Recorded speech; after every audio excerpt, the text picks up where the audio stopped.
ចំណូលធ្លាក់ចុះរកលុយបង់ធនាគារលែងទាន់គឺជាវិបត្តិដ៏ធំមួយសម្រាប់អ្នកចំពាក់បំណុលគេដែលមើលឃើញពីបញ្ហានេះលោកស្រី ឡាតូយ៉ា IB អ្នកជំនាញផ្នែកឥណទានបានបង្ហើបពីរឿងសំខាន់ទាំង5ដែលអ្នកត្រូវប្រញាប់ធ្វើពេលរកលុយសងគេលែងទាន់អត្ថបទនេះខ្ញុំអានចេញពីគេហទំព័រ Business Cambodia សរសេរអត្ថបទដោយលោកកាន់ដារ៉ាចំណុចទី1ចែកឲ្យដាច់រវាងបាត់បង់ចំណូលនិងការចាយច្រើនជ្រុលតើលោកអ្នកបាត់បង់លទ្ធភាពសងបំណុលដោយសារតែអ្នករកលុយលេងបានឬក៏អ្នកកំពុងតែចំណាយច្រើនលើសលប់មនុស្សជាច្រើនបានយល់ច្រឡំចំពោះពីចំណុចនេះព្រោះតែពួកគេមិនបានរៀបចំការចំណាយឲ្យបានត្រឹមត្រូវហើយចេះតែគិតថាលុយរកបានមិនសល់ទេព្រោះសុទ្ធតែចំណាយចាំបាច់គ្រប់ច្រកជាហេតុគ្មានលុយសម្រាប់សងគេចំណុចទី2រៀបបំណុលតាមលំដាប់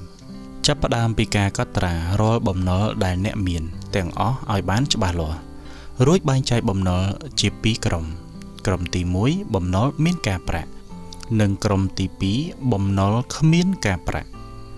កំណត់អត្ថប្រយោជន៍បំណុលដោយជ្រើសរើសសងបំណុលណាដែលមានការប្រាក់ខ្ពស់ជាងគេរួចដាក់ផែនការប្រមូលលុយមកសងគេប្រចាំខែឲ្យបានច្រើនបំផុតតាមតែអ្នកអាចធ្វើទៅបានចំណុចទី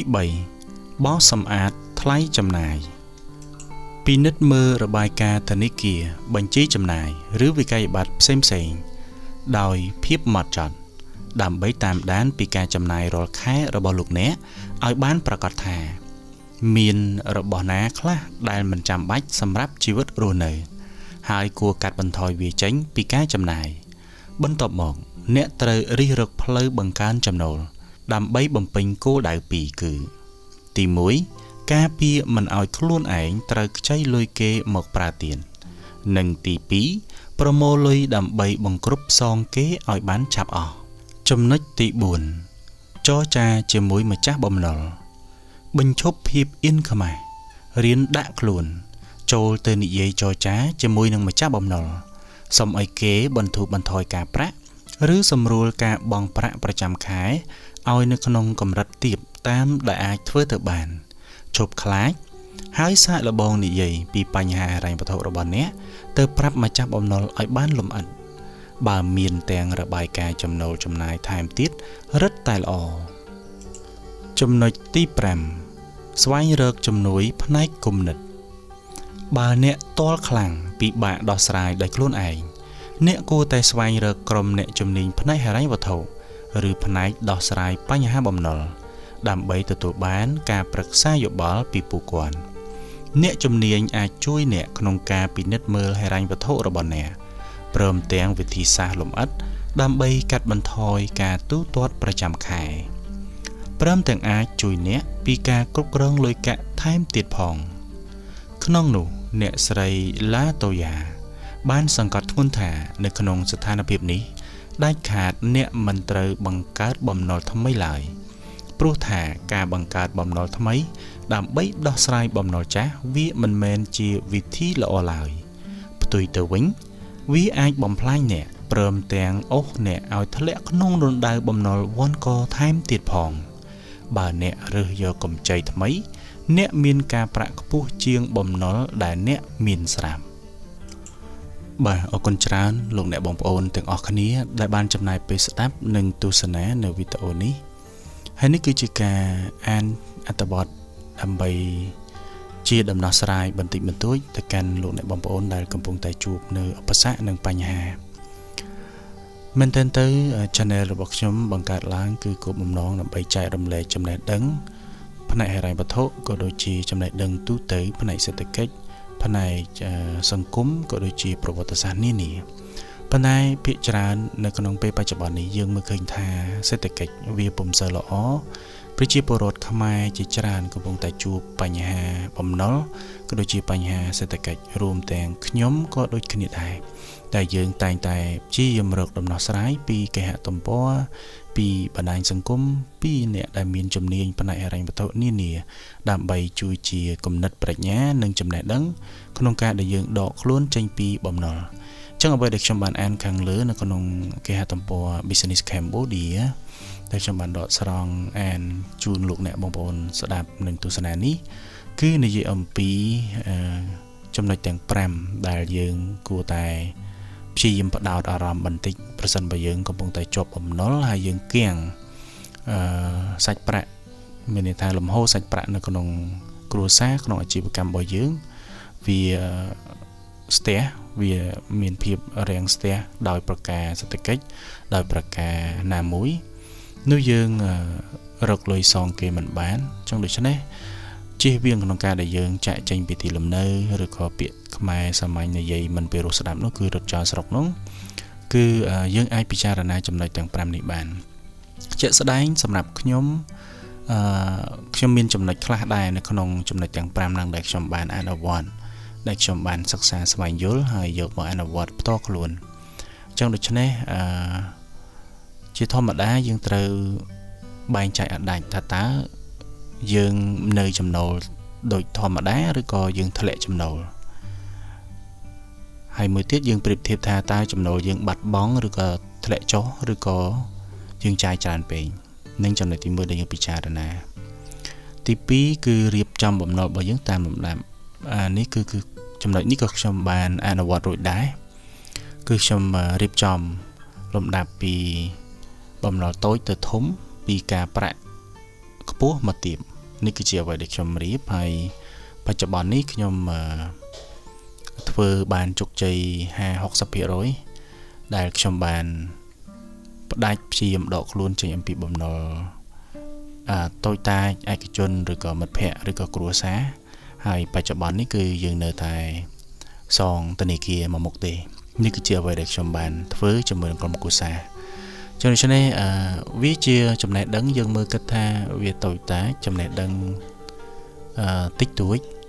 ដែលយើងគិតថាវាមិនសំខាន់ទេសំខាន់យើងខំប្រឹងរើសលុយប៉ុន្តែលោកអ្នកបងប្អូនទាំងអស់គ្នា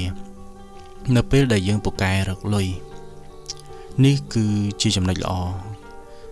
ខ្ញុំស្ដាប់អូនប្រុសម្នាក់ដែលគាត់បាននិយាយណាខ្ញុំអត់បានចាំឈ្មោះគាត់ព្រោះផុសនៅលើបណ្ដាញសង្គមអញ្ចឹងគាត់និយាយថាបទពិសោធន៍របស់គាត់មិនប្រកាសថាអ្នកបកែលុយបកែរត់លុយសល់លុយនោះទេប៉ុន្តែតាមជាក់ស្ដែងបទពិសោធន៍របស់គាត់ពូកែរកលុយឬក៏មិនពូកែរកលុយឬក៏រកលុយបានមធ្យមប៉ុន្តែឲ្យតែពូកែចាត់ចែងលុយចាត់ចែងប្រាក់ឲ្យល្អនោះយើងនឹងអាចសល់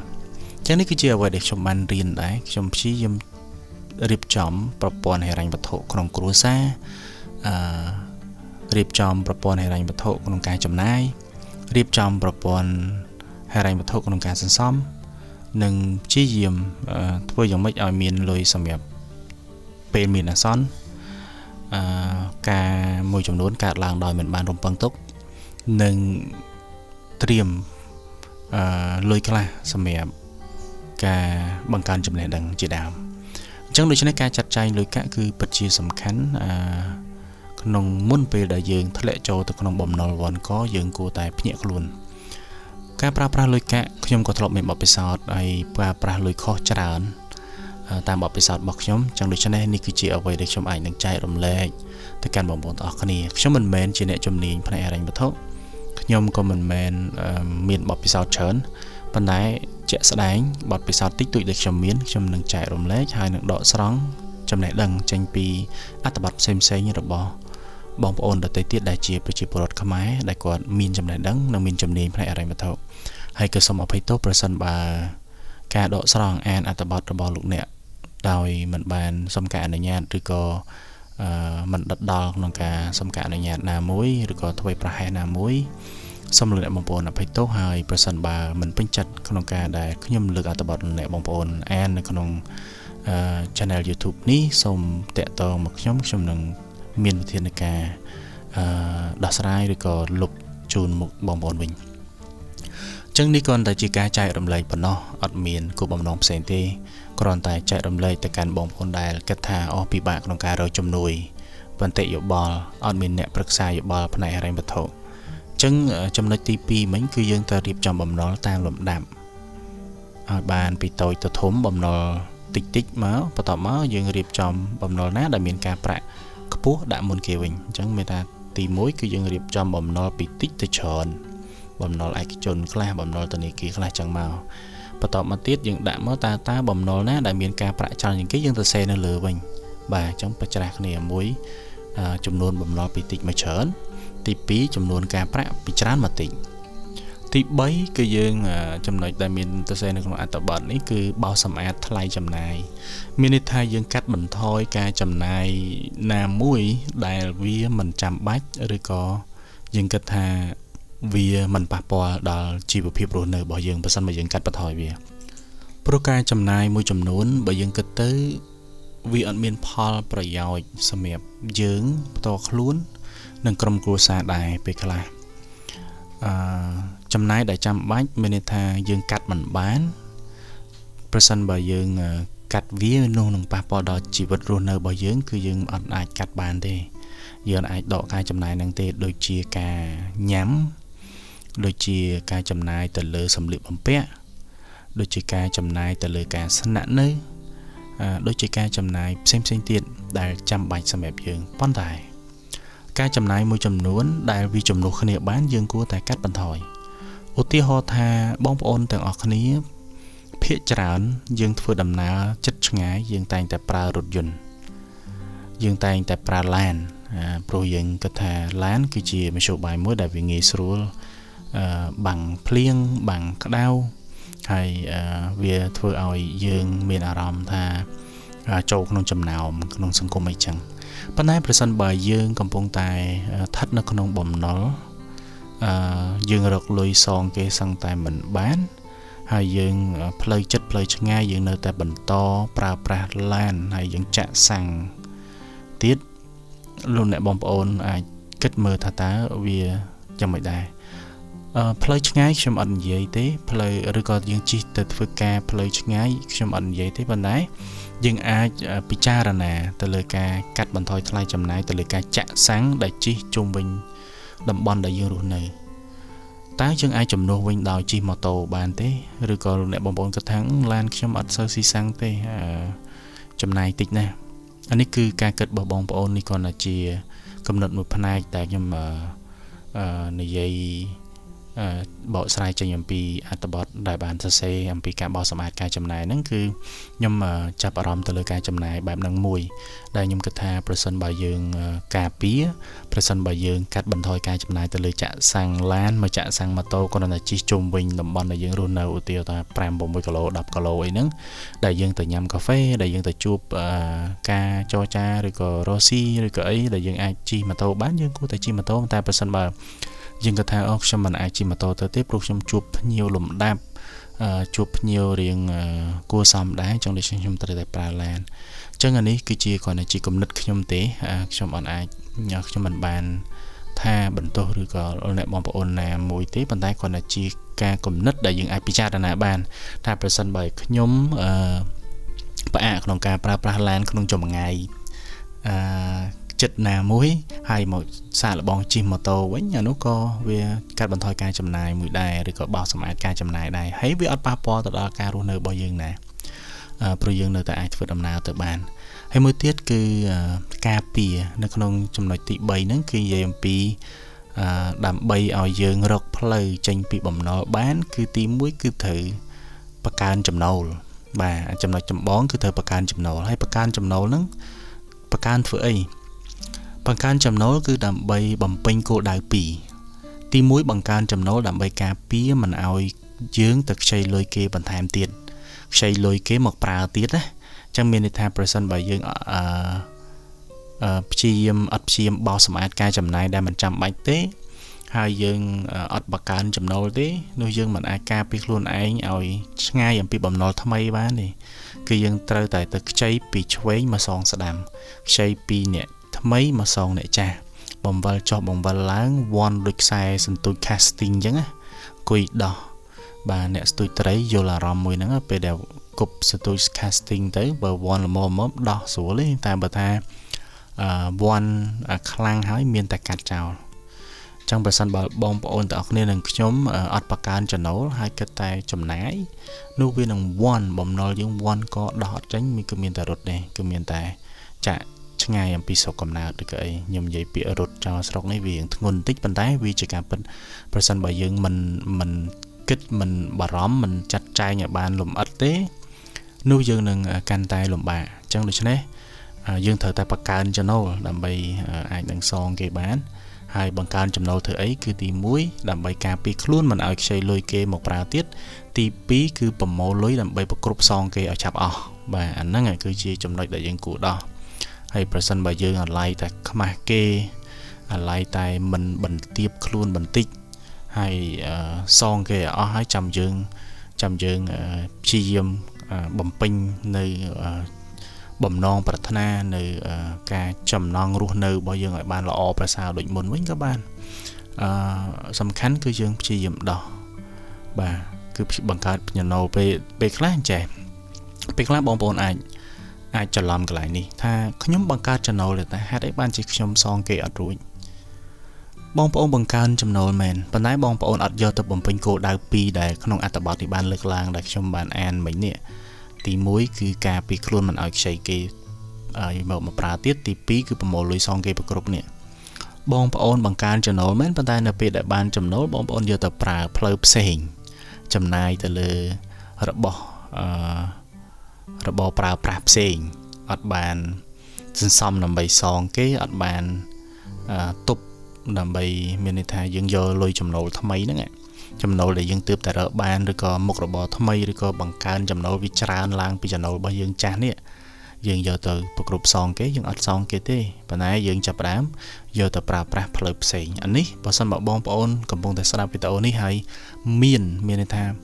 បទពិសោធន៍បងប្អូនមានដូចនេះខ្ញុំលើកទឹកចិត្តគួរតែកាត់បន្ថយឬក៏ផ្ដាច់តែម្ដងរឹតតែល្អមានន័យថាបើសិនបើបងប្អូនមានចំណូលកើនហើយសុំដកទុកសន្សំសងបុគ្គល A B C បើសន្សំបានខ្លះហើយសងគេលោកអ្នកបងប្អូនអាចមើលគំរូរបស់តារាចម្រៀងតែមិនតារាចម្រៀងតារាសម្ដែងខ្ញុំភ្លេចឈ្មោះគាត់ដែរបើសិនបើបងប្អូនណាចាំជួយបញ្ជាក់នៅក្នុង comment ក្រោមវីដេអូនេះក៏បានដែរប៉ុន្តែខ្ញុំមើលគំរូរបស់គាត់$10,000គាត់សងរយៈពេល1ឆ្នាំហើយគឺគាត់ខំប្រឹងខ្ញុំមើលឃើញថាគាត់ខំប្រឹងរមែនតើប៉ុន្តែក្នុងទន្ទឹមក្នុងការគាត់ខំប្រឹងរហ្នឹងគឺគាត់អត់ភ្លេចក្នុងការសងទៅម្ចាស់បំណុលទេគឺគាត់ទៅសេឈ្មោះហើយបង A បង B បងកបងខបងកើបងខើចពាក់ម៉ានអីម៉ានគាត់មលុះរាល់ខែអញ្ចឹងដូច្នេះនេះគឺជាអ្វីដែលយើងអាចនឹងរៀនបានអំពីបទពិសោធន៍តាមពិតពេលខ្លះយើងគ្រាន់តែដាក់ខ្លួនឯងបន្តិចបោះបង់នៅអ្វីដែលយើងធ្លាប់ធ្វើពីមុនបន្តិចហើយមករៀនរស់ពីរបៀបថ្មីដោយកាត់បន្ថយការចំណាយដែលមិនចាំបាច់រស់នៅរបៀបថ្មីមួយទៀតដូចជាបងប្អូនបច្ចុប្បន្ននេះព្យាយាមធ្វើ fasting អញ្ចឹងចង់សម្រកគីឡូចង់បំរែបំរួលសុខភាពត្រូវធ្វើរបបអាហារអញ្ចឹងពេលខ្លះបើយើងរស់នៅបែបញ៉ាំរាល់ថ្ងៃដូចមុនទៀតគីឡូយើងកាន់តែឡើងទៅហើយបើយើងអត់ធ្វើ fasting អត់ញ៉ាំអាហារតែ3ពេលញ៉ាំទឹកឲ្យច្រើនហើយយើងនៅតែញ៉ាំចេបជប់យើងនៅតែញ៉ាំអាហារសម្រន់ចន្លោះម៉ោងហ្នឹងគឺយើងដឹងតែឡើងជាតិស្ករក៏ឡើងគីឡូក៏ឡើងហើយជំងឺក៏មានច្រើនដែរអញ្ចឹងដូច្នេះយើងអាចធ្វើរបៀបហ្នឹងបាន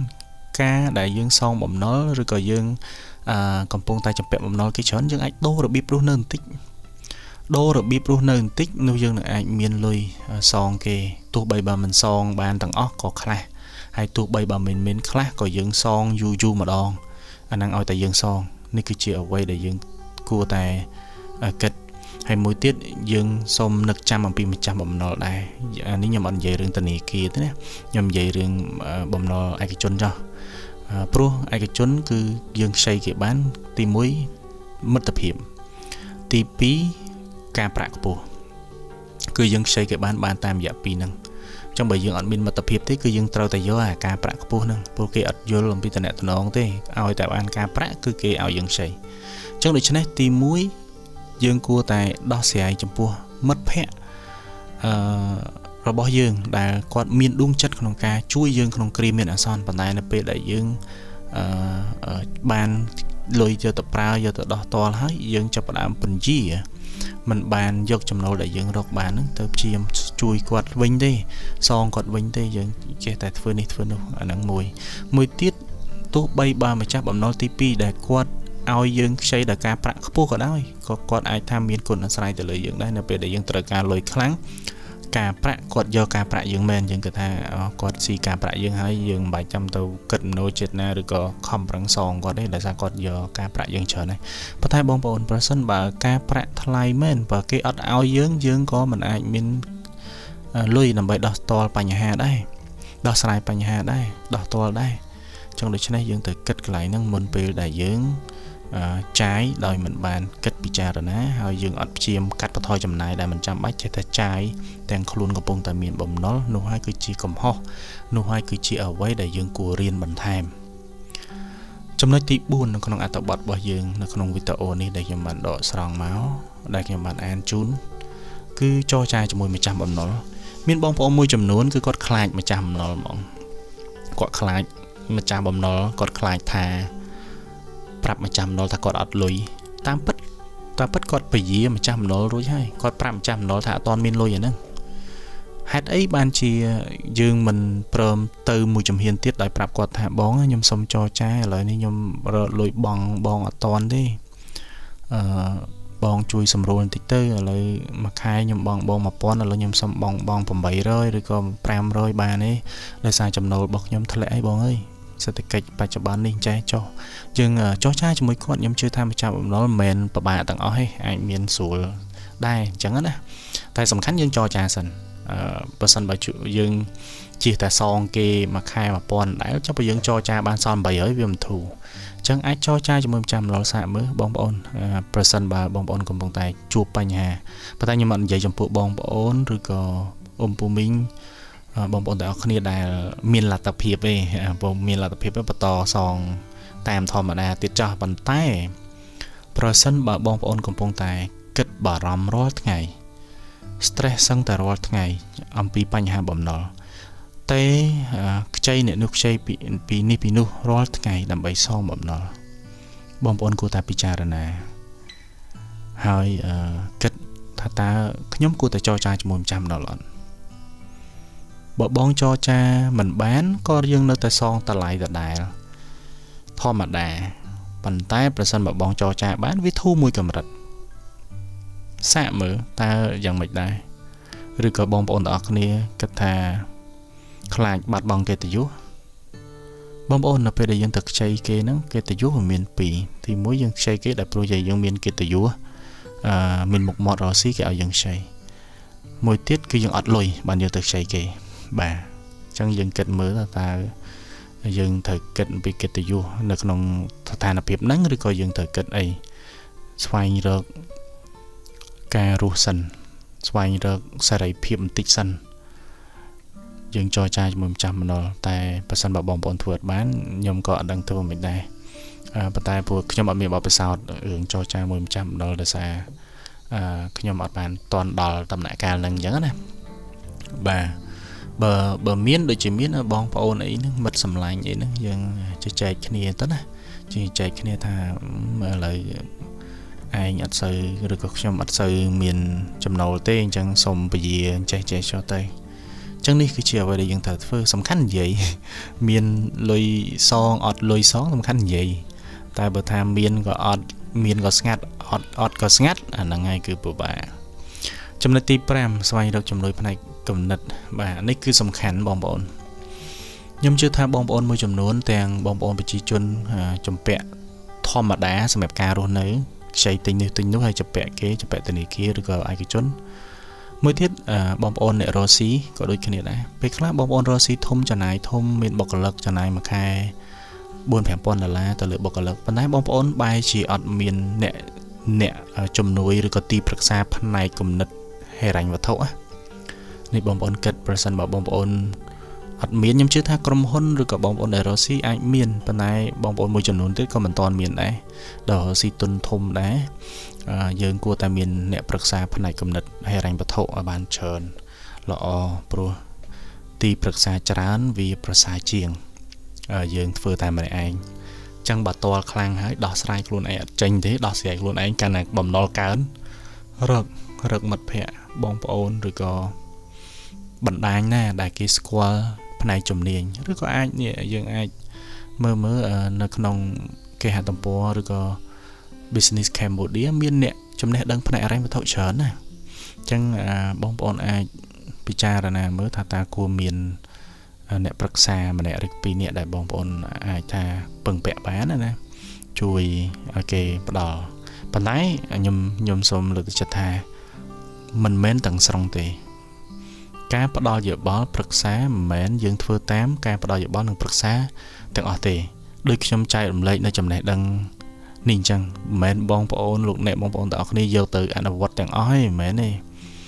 បងប្អូនពិចារណាសិនមុនពេលឮអ្វីដែលខ្ញុំនិយាយខ្ញុំអាន